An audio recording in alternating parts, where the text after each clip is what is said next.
Mein Name ist Dago Schelin. Ich bin Lehrer.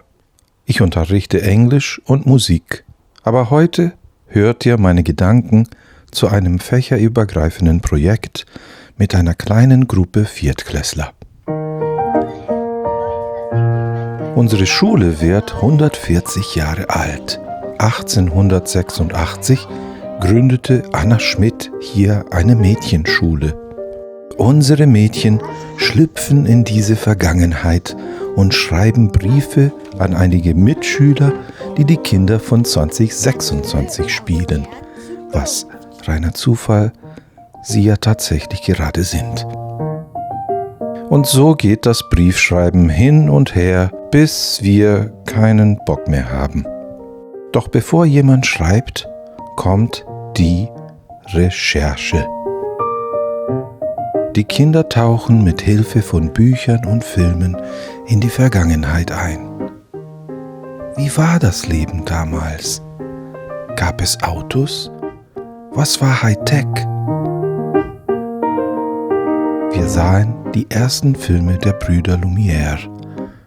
Schwarz-Weiß, Hüte, viele Frauen in Fabriken und gigantische Hunde.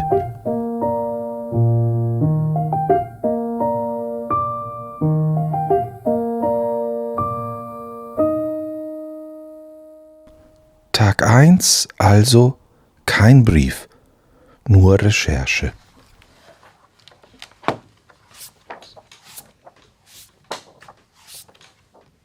Welche Seite?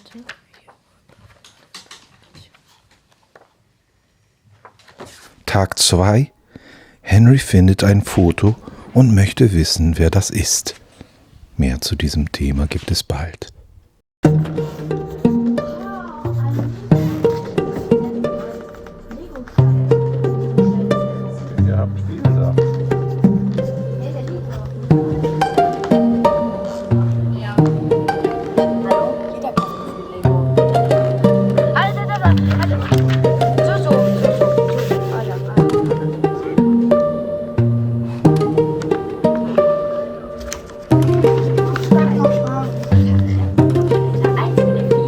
Tag 3 beginnen wir mit etwas Einfacherem, dem Namen. Ich hoffe auf Ottilie oder Hulda, damals sehr beliebt. Die Mädchen wählen aber normale Namen. Kinder suchen Sicherheit. Sie proben für das Leben. Ich heiße Helene, in echt. Und beim Briefschreiben bin ich Luise, was auch mein Zweitname ist. Ich bin Leonore, also heiße ich in echt. Bei den Briefen heiße ich Elise. Ich heiße Feline in echt und bei den Briefen heiße ich Ella. Ich bin Fernanda in echt und beim Briefeschreiben bin ich Mathilda. Wie kam es dazu, dass ihr andere Namen gewählt habt? Sie haben gesagt, wir sollen uns welche aussuchen. Sie haben nicht gesagt, wir sollen uns besondere lustige Namen ausdenken. Aber die fanden wir ein bisschen komisch, wie Ottelite oder so. Ja. Und dann haben wir so ein Blatt bekommen, wo die Namen aus den 80er Jahren drauf standen. Und dann haben wir uns einfach die ausgesucht, die wir am besten fanden. Tag 4. Die Mädels versuchen, ihre Handschrift alt aussehen zu lassen. Elegant, kunstvoll. Waren Menschen früher wirklich sorgfältiger? Oder romantisieren wir einfach Tinte und Schwung? Die Handschrift, die ihr hier seht, gehört meiner Urgroßmutter, geboren 1901. Tag 5. Also wir haben viel über den Zweiten Weltkrieg herausgefunden. Das haben wir dann auch in den Brief genommen.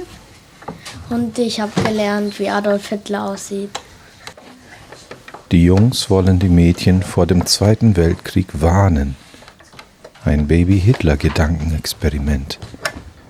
Aber als Grundschullehrer lasse ich es erstmal stehen. Tag 6.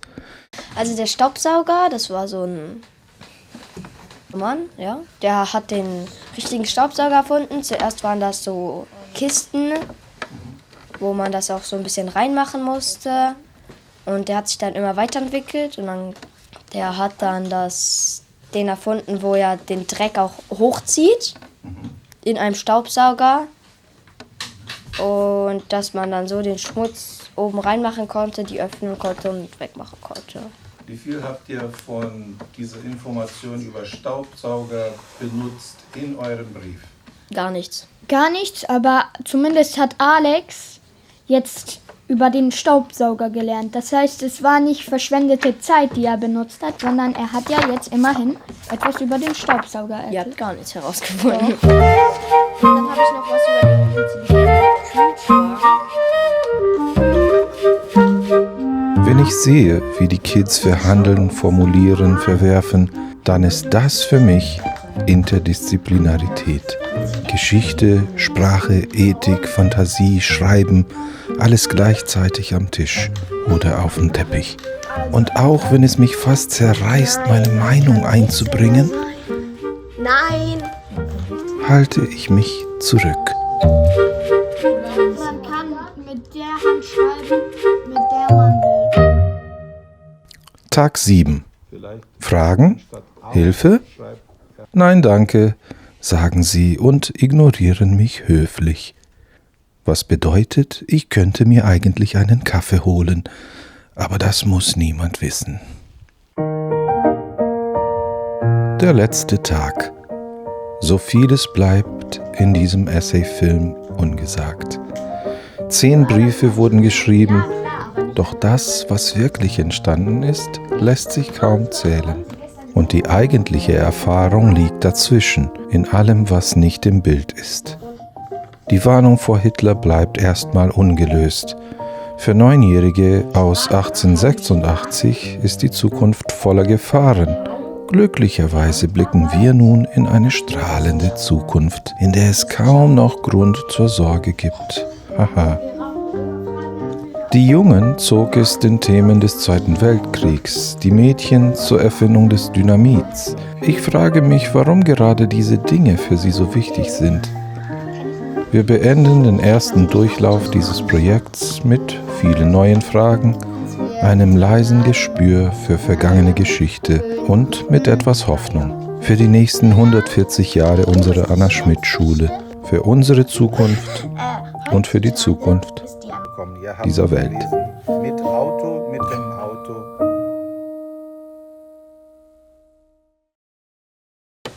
Adieu aus der Zukunft.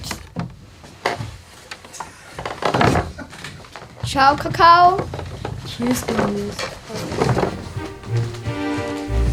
Ich konnte nicht anders raus. Ich war zu.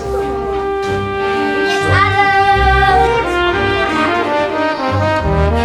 Mal alle so hin, auch unten.